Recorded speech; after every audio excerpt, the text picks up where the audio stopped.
Your day just got better. Also, summer travel safety, some tips to help protect you and your family while you're traveling this season. Even if you have no idea where you're going, make it seem like you know exactly where you're going.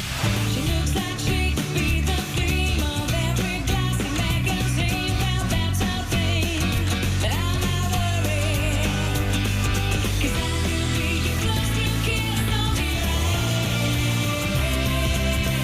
Well, Gabe Saglie is here to talk about summer travel safety and how to protect yourself no matter where you're vacationing. Absolutely. Speaking of safety, if you're planning a vacation this summer, we've got Gabe Saglie here. He's the senior editor of Travelzoo, and he's got some tips to help protect yourself while you're traveling. Some things that you may not think about when you're out traveling. It's common sense in some way, shape, or form, but you know, we're you're distracted enjoying. with the newness of where we are. And Right, sometimes, right. you know, the more basic elements of safety sometimes get forgotten. Exactly. And the first thing on the list, this makes total sense. I don't even need my notes, which I just dropped to the ground, is don't be flashy.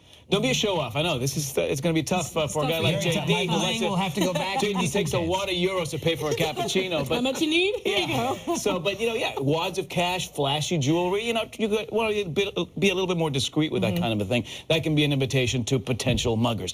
Make sure your zippers on your purses are zipped up. Maybe you wear your purse up front. My dad taught me when I was very young to wear my wallet when I'm traveling in an inside front pocket versus the back, which is easier to access. So, don't be flashy.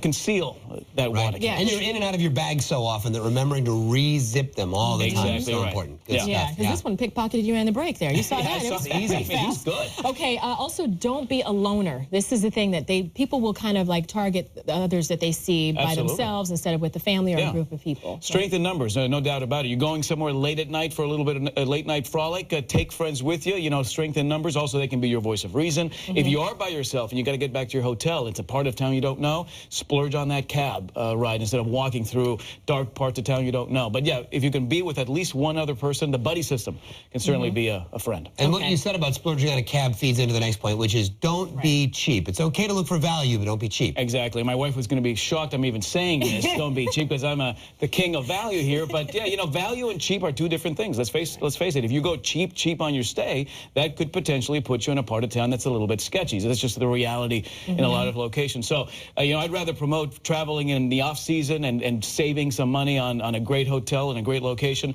but just be wary of you know, saving too much money that might put you in a place in a part of town that you're not familiar with. Sketchy. That could be a little bit sketchier. Yeah, go with your gut. When you walk out and you say, uh-oh, go with your gut. Exactly. It's a sketchy part of town. Okay, confidence. When you're by yourself or with a group of people, you're a little lost. You don't know where to go. You have to look confident, right? Do not look lost. Even if you have no idea where you're going, make it seem like you know exactly where you're going. I mean, I do this every day in everyday life. It's certainly in a place where you're not familiar with. You don't want to look like you're not sure where you're going. If you need directions, instead of busting out the map in the middle of the night, walk into a restaurant, walk into a hotel, a store, ask for directions in there, and then go along your way. Or before you leave your hotel, try to map out your trajectory so you at least are familiar as to what turns to make. But the more confident you are, the more aware you seem to be of where you're going, the least prone you might be to get someone to come up to you. And the main thing we should pack for our safety is our common sense. Common sense. Just be aware of your surroundings. Be aware of the laws of the land. You know how old you have to be to drink, to drive.